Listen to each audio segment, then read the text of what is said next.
Greetings of the day from CA Dr. Rajkumar Adukia. Today I would like to discuss with each one of you importance of internal controls.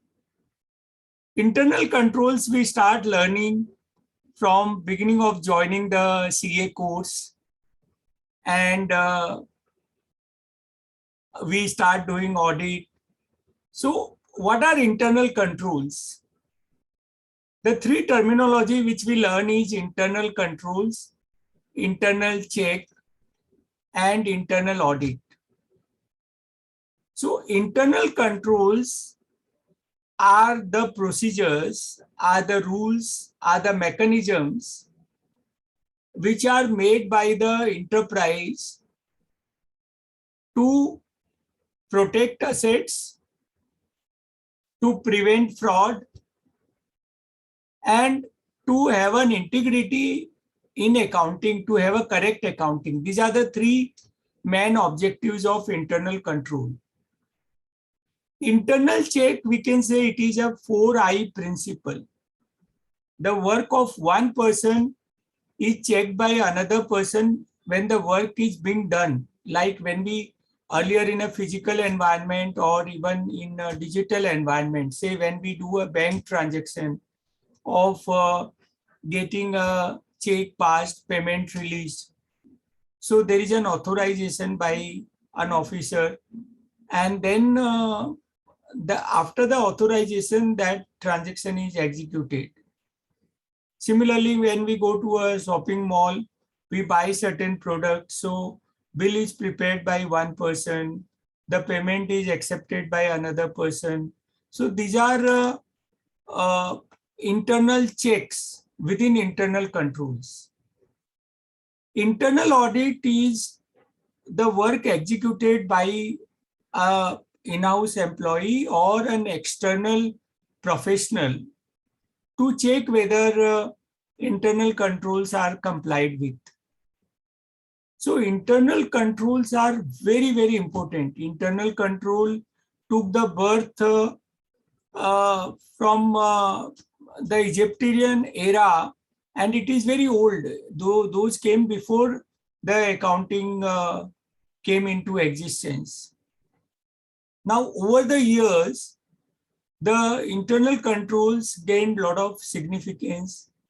COSO in 1992 made an internal control integrated framework, and then they revised it in 2013. So what are the, and this is, world acknowledged a good internal control framework. So there are 5 components of internal control framework.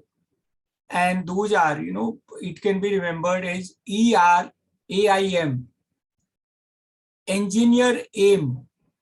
So E is environment control, control the environment. The whole enterprise, there should be a control. Like suppose if you want to protect factory, so the first, there is a protection of the gate. So an unauthorized person cannot enter the factory. Then second is R, risk assessment. You find out which areas are more risky. So there are more internal control. The third is activity control. Then each activity, so within the factory, suppose there is a stores department, there is a production, supply. So each department is controlled. The fourth component is I, information and communication. So wherever there is more transparency, information is there, the fraud will not be there. Fifth is M, monitoring. So there the internal audit comes into picture. So internal control, wherever fraud has happened, there is a overriding of internal control. We had been also using this terminology SOP, Standard Operating Procedures for Internal Control. And almost all countries have made the laws for having an internal control and auditors giving a report on effectiveness of internal control. So in Sarbanes-Oxley Act 2002, after the Enron debacle, they created section 404, where the auditor has to give a effectiveness report.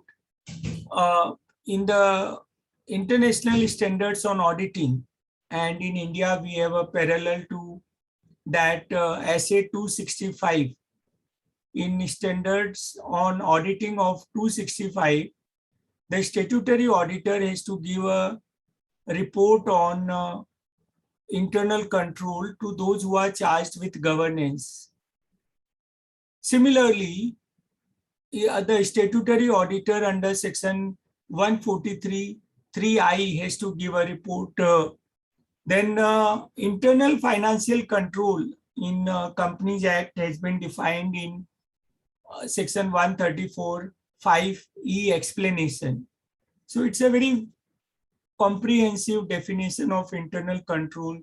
So it includes the system of management of enterprise, prevention of fraud, detection of fraud. So the internal control, UK made a Turnbull system of internal control. So take an example of retail depots. So the internal control can be that whatever cash is collected during the day, it must be deposited next day before 8 a.m. So if it is not done, there is a red alert. Similarly, there can be an internal control that the stores in charge must take an inventory at the end of the day, the closing inventory. And then we can have, internal controls inbuilt in whatever software an enterprise is using, the ERP or some other system. So this way, the internal controls plays a very, very important role. And we chartered accountants becoming specialists in strengthening internal control, making them robust, can reduce the cost of an enterprise, can increase the profitability of an enterprise.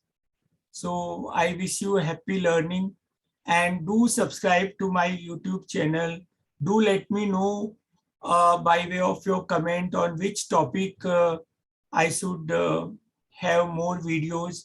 So I will definitely see that I record videos on the topic which are more useful to the members and students. Thank you.